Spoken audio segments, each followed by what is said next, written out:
Welcome to this week's episode of the Author Collaborative. My guest for today will be able to join us in a while. Please stay connected. So, today's guest is a debut author, and his book is titled My Name is Cinnamon. I really enjoyed reading it, especially because his book, like my latest one, has. Uh, Hello, Sanam. Thank you for joining. So, his book, like my latest book, also has a Maharashtrian family in the center, and uh, it is rooted in Pune. Mine is rooted in Mumbai, and the Maharashtrian elements are really fun to read about. It makes the book really authentic. Stay connected with us. We have him here. I'll be able to add him in a bit. I can stay connected.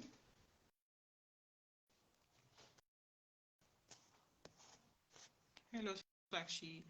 Thank you for joining. Yes. Hi, Vikas. Finally, Yes, you're here. I'm here. I'm here. Thank you. Thank you for joining me today. I'm really excited to talk to you about your latest book. Before we do that, could you introduce yourself to the audience? So first of all, thanks Manali, all the way from Holland, and interviewing me also in Pune, Vikas Prakash Joshi. So if I have to introduce myself, I will introduce myself in one sentence. I am a writer by nature, not by ambition, not by compulsion, and not by conscious choice, which I have been glad to include in the book also. And I'm very happy to be on this show with Manali Desai and also Rustic Mind and also all of you who are present today on this very cool Friday evening. So thank you so much for this opportunity, Manali, and looking forward to our wonderful interaction. Yes, same here. I was just telling the audience that I actually loved reading your book because of the similarity that it has with my latest one. We both have a Maharashtrian family in the center, and it was so fun to read. It makes the book so much more authentic. Before I ask you the many questions that I have related to my, experience of reading the book, would you like to read a few paragraphs so people would get an idea of what we are talking about? Sure, sure. Also, So I'm show us the yes. So first of all, this is the book. My name is Cinnamon, and you can see it here. And it's got this very, very wonderful, very vibrant cover, yes.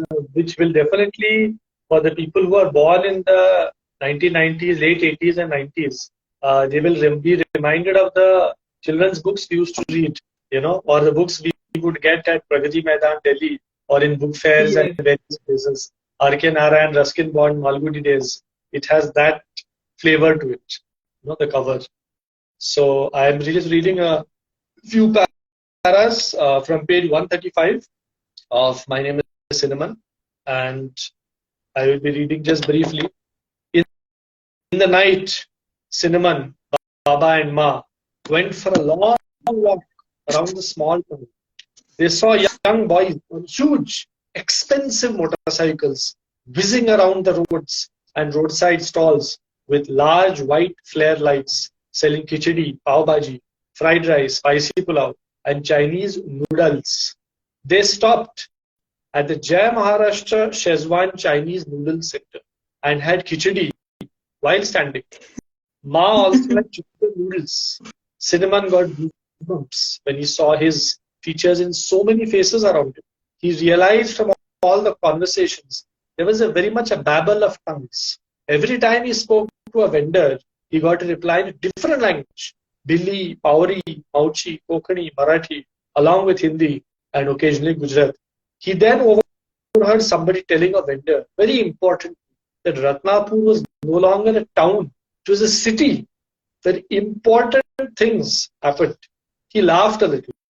This is such a small place, Ma. Imagine living here, Cinnamon said contemptuously. Ma looked at him with her head cocked. Baba gulped down some of his khichdi and smiled but didn't say anything. Koka, do you think it would be very different from living in Pune? Asked Ma inquisitively. Of course, it would be so much different. You could end up saying hi to the same person 20 times in one day, replied Cinnamon dismissively. Cinnamon, when I was your age, said Ma, and even older, I dreamt of traveling and living in different cities in India and abroad.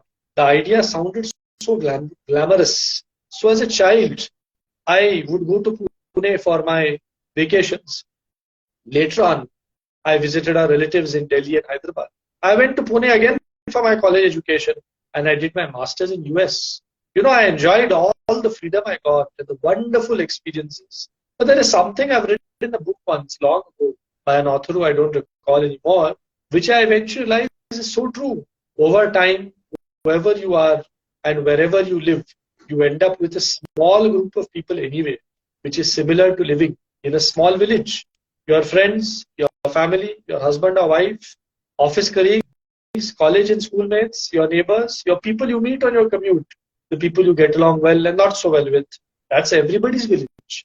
If you have all these good people around you, Cinnamon, isn't that all you really need in life? Cinnamon disagreed, but didn't want to express it at that moment. They walked back to the hotel in companionable silence. Ma sang one of her favorite Bengali songs to herself, which she usually sang when she was thinking about something. Cinnamon knew it by heart. The song was Purano Shai Diner Kothai, which means in English, remembering bygone days. So this is a few pages from My Name is Cinnamon, page 135. So Yeah. please, without any further ado, please buy the book. Yeah. If you want to read for what happened before and after it, please go ahead and buy the book. Yes. Yeah, thank you for reading that out. In fact, it was one of my favorite quotes that you read out. The one she says about, being limited and, forming a village of our own. Isn't that different from living in a village? That was a wonderful quote. I think, in fact, I have also highlighted it and put it up in my review also as a quotable quote. And I definitely wanted to hear your feedback because you're a person who has lived in Mumbai, you have traveled in different places, now you have relocated to a different country. So you have seen this village in a foreign country. When you go as an Indian to a foreign country, हमें एक गांव create करना पड़ता है. Where is the nearest Indian grocery store? We have to create a community of our own. So, yeah. Especially since we live in a small town. I guess there may not be such a huge Indian community like in London and New York. No, there's a very limited Indian community here, but it's fun, finding your own people here. Yeah. Vikas, based on my reading of the book, I had a few questions in mind. As an author, as a reader, I am very curious to know a few things about the book. Are you ready to answer my questions? I'm very good. So my very first question to you, without giving away any spoilers, is the book touches upon the topic of adoption, which can be a very touchy subject, especially in a country like India, where we are very like "mera khoon chahiye mujhe" and all of that, all of those things. So how did you decide to take up such a sensitive topic? What were the challenges you faced, and how did you overcome them?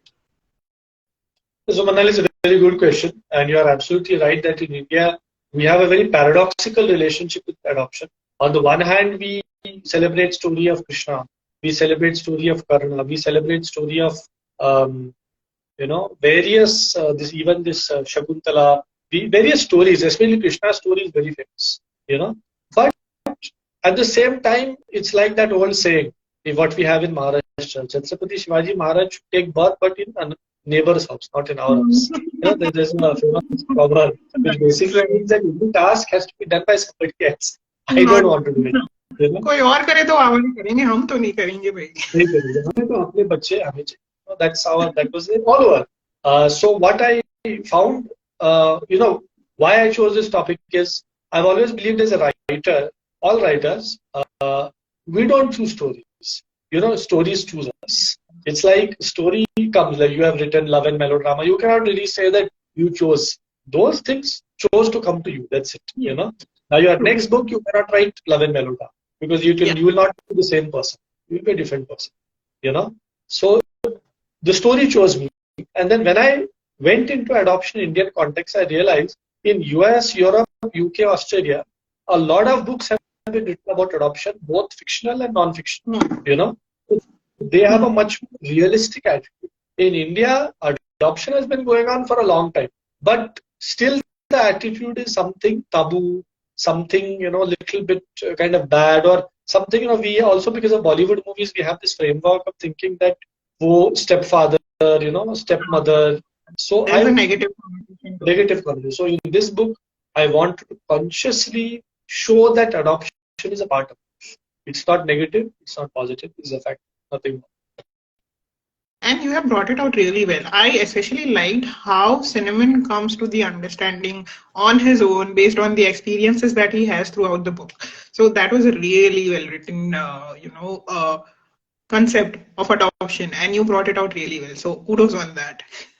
My next Thank question you. to you is that what went into writing a protagonist who is so small? I mean, the book is not for children, it is for adults and children alike. But your protagonist is somebody who's 13 years old. So, how did you go about writing a protagonist who is much younger than you and who there could be so many things that could go wrong with writing such a protagonist. So, how did you go about that?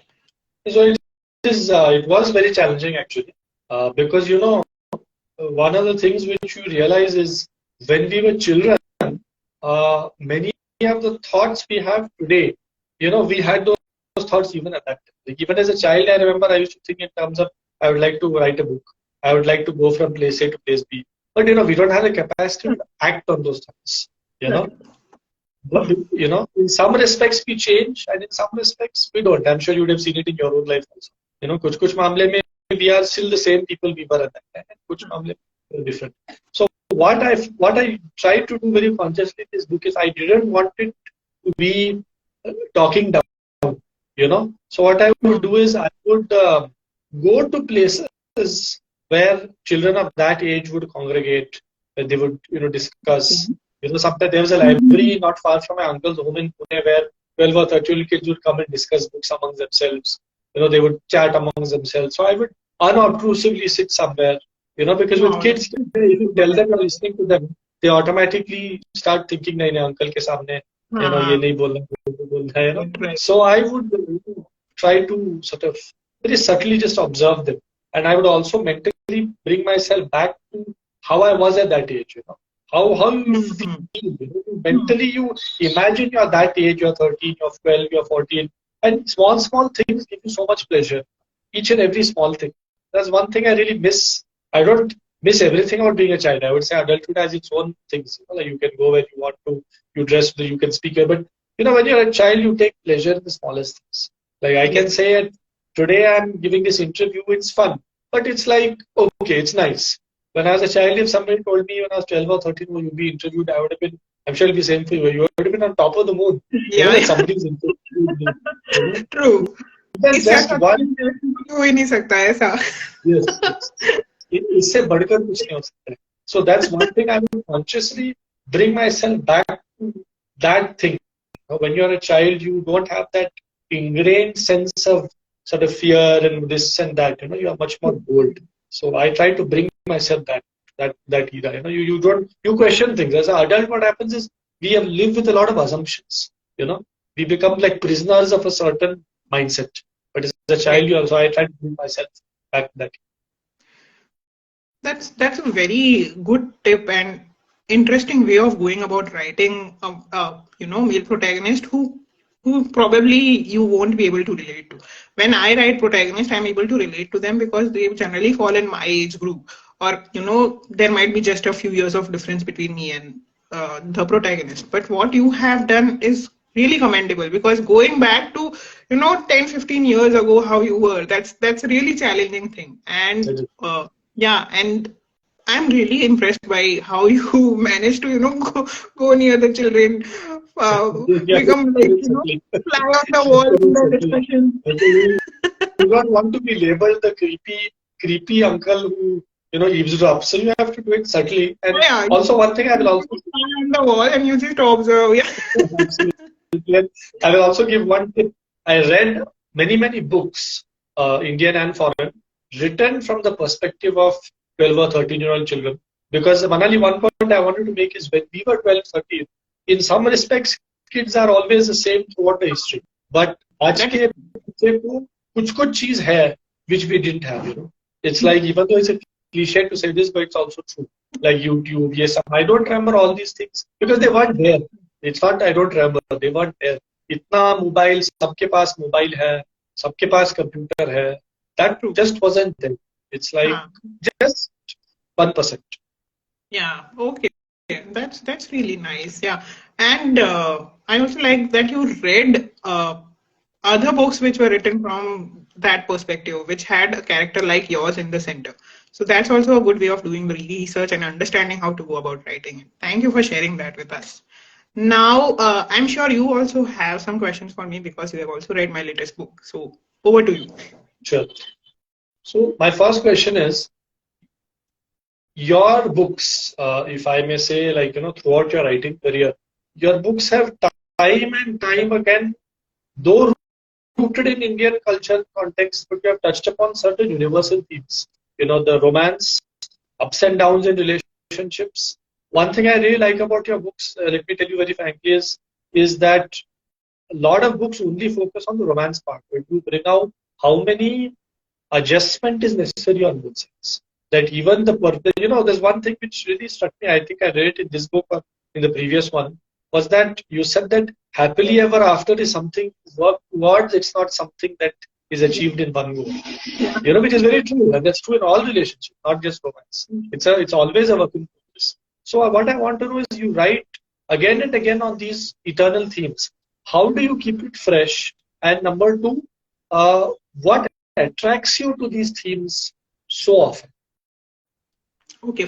Firstly, how do I do it is, I'm a very good observer. I might not be, an active participant in conversations, but I do listen very observantly, and somewhere or the other those ideas get stuck in the back of my head, or they are in the forefront. So when I begin to write a story or a poem, those ideas culminated here, they somehow come out in the form of words. So I think one basic prerequisite of being a content creator or an author is that you have to be a very good observer. You have to take notice of things that people of other professions might not pay attention to. So that's one thing where I can say, be more observant. That is what will make your books, your stories, your content relevant in today's day and age.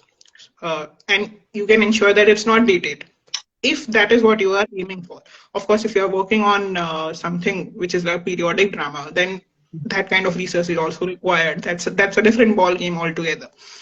But if you are somebody like me who likes contemporary fiction and wants to work on contemporary stories, which the people who are living in today's day and age will be able to relate to, A, you have to be observant, and two, you also have to read other people who are writing similar stories. These are the two things that I do, which work well for me. They have worked well for me so far. So I suggest that you do those, and they might work for you as well.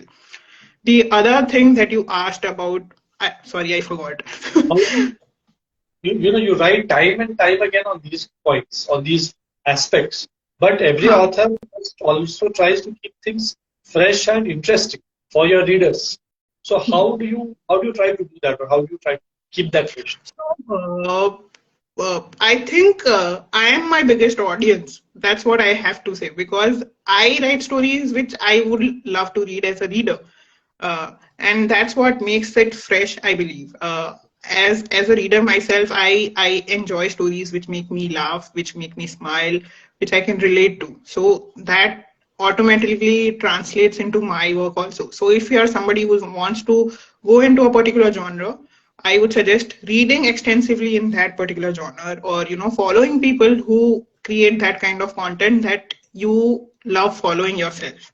That becomes easier for you to emulate, and you would be able to understand better how you can go about it. If you are not a consumer of your own content, you will not be able to translate it into good content. That's what I believe.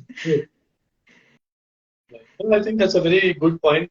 So if anybody is listening to this, you must consume your own content. Yeah. It's like I saw a sign in a restaurant in Chennai once, Chennai and Mumbai both. We eat the food we cook. You Ah. know, Yeah. so that's for all, because I think that authors, chefs, we all have a lot of things in common. We're all producing something which we want the world to consume. So I guess the principle is the same.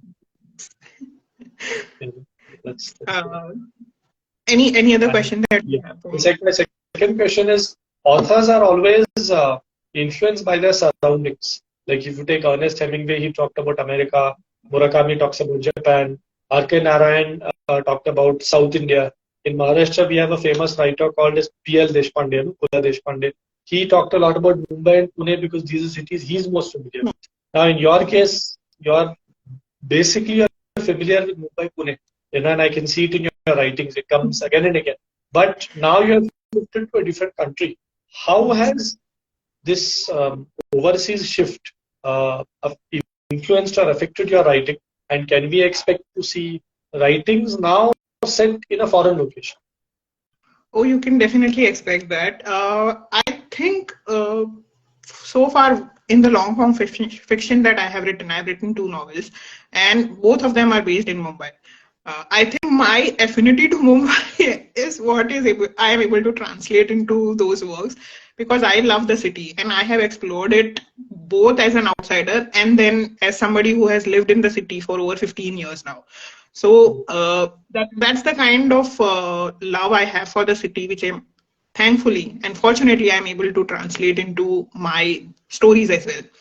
So in the coming years, my love for Netherlands has grown. My love for European countries has grown in the past 4 to 5 years. So you can definitely expect that. In fact, some of it is already translated into my short story collection, which is Under the Mistletoe and Other Stories, in which all the short stories and poems are based on the holiday season of Christmas and New Year. So some bit is already there. Into long form fiction also, I am planning to do it in the future, but one thing at a time. Yes. Great. So we will look forward to Manali Desai say we will expect, as you said in earlier in the interview, that I have never written below a certain age group. So we will expect a teenage or first love type of thing, but set in Europe. So that is what we are expecting. You can expect that. I don't know when, but yes, it is there in my mind also. And of course, I'm a writer who's influenced a lot by my surroundings, so it will definitely come on to my stories also. Yeah. Okay, before we move on to my favorite part of the episode, which is the rapid fire, I am going to ask you what was your favorite part from Love and Melodrama, and I'm going to read out those paragraphs. Tell me. My favorite part of Love and Melodrama was the part where she has to convince his parents that she's she's though she's not from their community, she's a Maharashtrian, he's a Marwadi, but she has to convince his parents that look, you have to accept this. It's like too bad. जो भी है accept करना है महाराष्ट्र बहू मिलेगी तो मिलेगी नहीं कर सकते so that tone is there that she's determined so that's the part I like and especially Yeah. how the father-in-law and mother-in-law initially are a bit okay you're a nice person but we want a match within our family that's how a lot of people think कि ठीक है दूसरा state या दूसरा community का आदमी is okay to come and eat in your house and be a friend पर शादी के वक्त वी वांट अपना आदमी Yeah. True. I've seen this mentality even with people who are like so educated, so rich, so successful. I mean, Though people who are NRIs are also doing that, so yeah, I mean, you are living in a foreign country, but you, apna aadmi chahiye. So that part, that is my favorite. Okay, I'm going to read out from that chapter. Before we do that, here's a look at the cover. This is the book we are talking about, Love and Melodrama, and I'm going to read out on request Vikas's favorite part from the story. Let me look for that chapter. Till that time, if you have had any questions in the comments, you can have a look, Vikas.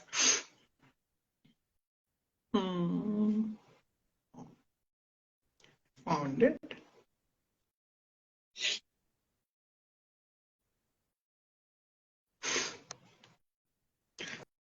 Okay, here it is. It's from, I don't know the page number, but it's at the 75% mark in my Kindle copy. It starts like this. Welcome, my dear.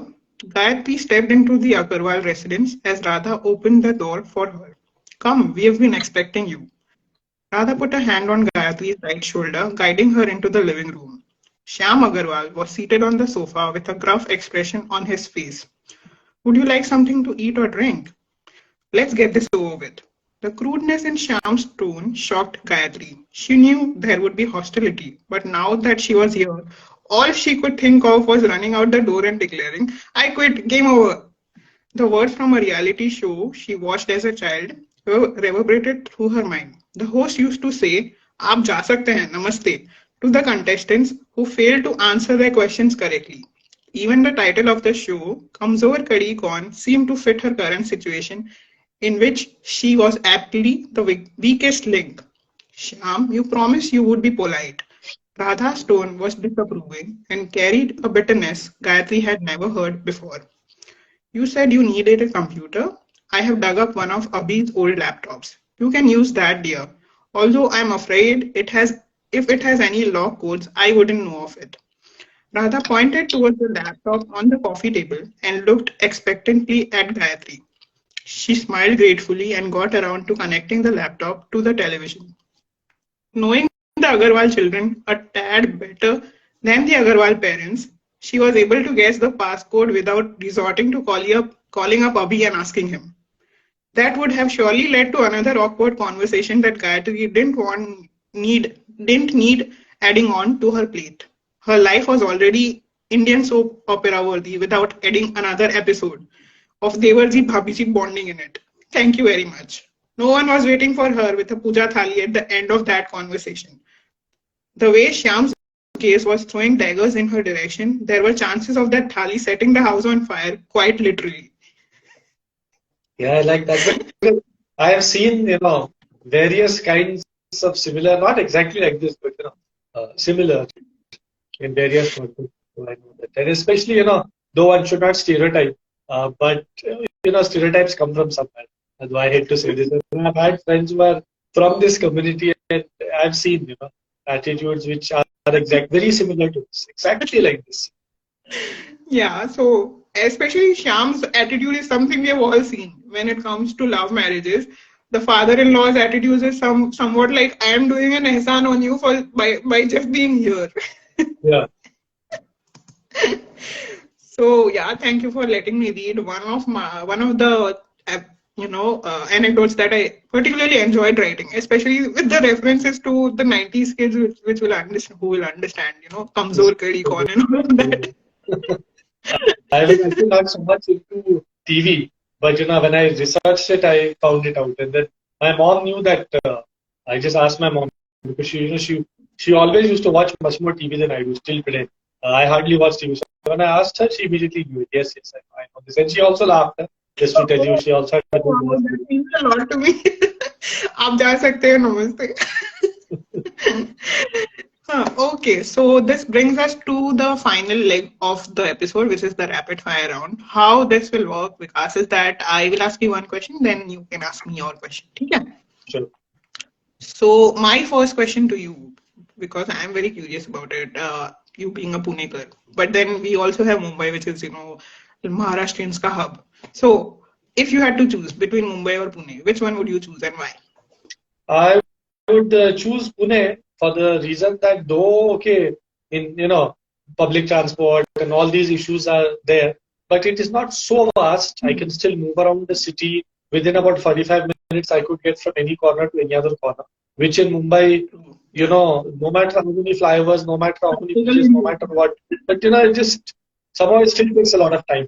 Yeah. No matter what they do, because maybe because the population of the city is so Yeah. and the other thing is it's more manageable. Mumbai is a very fast-paced city. Like if I compare it to Pune or any other city in India, it's very, very, work-oriented. All other cities may, the local politics, who's the MLA, who's the MP, Mumbai is not bothered about who's the PM, who's the CM, who's DM. Mumbai में कैसा train कब है? चल पकड़ के जाना. That's how that is. So I would say Yeah. Pune is still manageable. Okay. Yeah, well said. So so now it's my turn, right? Yes. So my turn, I'll ask you, Indian sweets or Stroop waffles? Indian sweets, yeah, anytime, hands down. I like Stroop waffles, but I feel they are a little too sweet for my taste. And Indian sweets अच्छे हैं because they have the right kind of sugar. और इसमें कितनी variety है यार, like you can't even imagine. मुझे लगता है कि मैं पूरे लाइफ टाइम में ट्राई भी नहीं कर पाऊंगी, इतने सारे स्वीट्स हैं, Indian sweets. Okay. Yeah, Poland is famous for sweets actually, isn't it? Yeah, Desserts and pastries. but they are a little too sweet for me. They have a lot of cream on it and a lot of sugar, but Indian sweets मुझे इतने मीठे नहीं लगते. So I prefer Indian sweets. Yeah. Yeah, my next question to you is your favorite Maharashtrian dish and the place that you would recommend to us for trying it out. So I think there are a lot of different Maharashtrian dishes. I don't want to name exact one only, but I will say I like Maharashtrian style seafood or Maharashtrian style, Konkan style seafood. Konkan is a coastal part of Maharashtra. Mumbai is geographically a part of Konkan, practically speaking. And Konkan style seafood you can get in many places in Mumbai. Mahesh Lunch Home. You can try this place called Konkan Lunch Home. Gomantak House, a boarding house is there. And in Pune, we have this fish curry rice. And Mahesh Lunch Home also has a branch. So if you go there, ask them for Konkan style seafood with coconut milk, and you can't go wrong. If you're if you're not a vegetarian. Vegetarian भी बता दो हमारे जैसे लोगों के लिए. I am a vegetarian. You are a vegetarian. Okay, so if you're a vegetarian, then you must try, I would say, things like, I would say, Saudana khichdi, very nice Saudana khichdi with potatoes. I used to love that. For breakfast items, upma with nice hot green peas. Maharashtrian breakfast food is very simple but very filling. Be it upma, be it Saudana khichdi. We are thalpit. There is something called thalpit. Yes, very tasty. You have that hot thalpit with white butter or with curd. It's very nice, very tasty. So if you're a vegetarian, I recommend you try. Thank you so much for sharing that with us. Yes, now I am, craving that food. देखिए अभी कब खाने मिलेगा. Authentic. You also have to find some Maharashtrian mandal and attack them and tell them that you make it. Yes. So your next question. My next question, yeah. So this is an interesting question. Writers have different times for creative writing. What is your favorite time for creative writing? Late at night after everybody has gone to sleep, or early in the morning before hubby has gone? No. Late at night, always. Always. And that was true even before marriage. मुझे ऐसा लगता है ना कि जब पूरी दुनिया सो रही है, सब कुछ शांत है, at that time my brain cells become the most active, so and my creative cells start flowing. So that is the best time. And I am a nocturnal animal. मुझे ऐसा ही लगता है कि यार पिछले जन्म में मैं उल्लू ही थी.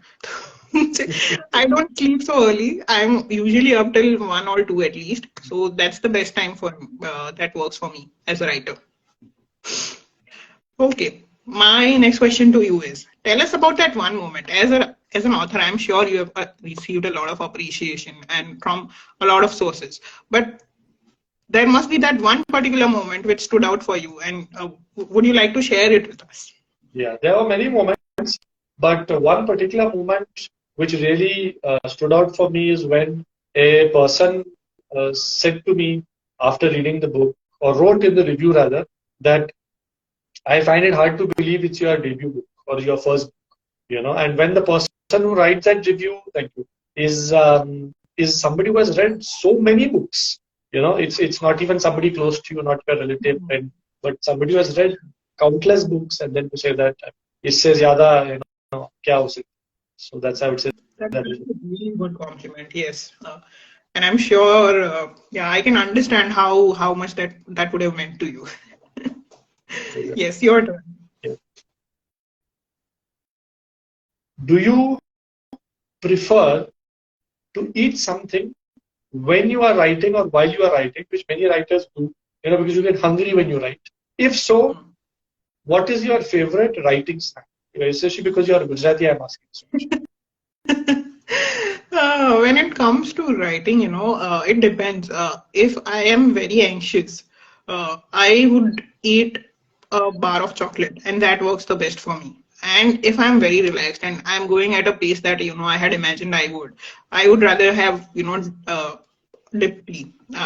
My favorite flavor is mint tea, mint dip tea, and I would sip it along with it. So it really depends on the mood and the kind of deadline that I'm facing while doing that work. Mm. But I thought you would say something spicy like, Saurashtra Gathia, you know, No, I Papaya and Papaya Sambaro, one of these, spicy Gujarati things. But you're saying milk tea and chocolate tea, so ekdam, matlab, simple opposite. हो गया. Yeah, I know. But that would be comfort food. And I'm not somebody who is, a fan of eating while I'm working on my laptop because I'm also neurotic that way. I am always afraid of getting that stuff on my keyboard or on my screen. So I'm not somebody who would eat something oily while I'm working. Hmm. Okay. Yes, my next question to you is because I already know, and the people who have read the book, they already know that Cinnamon's least favorite subject was maths.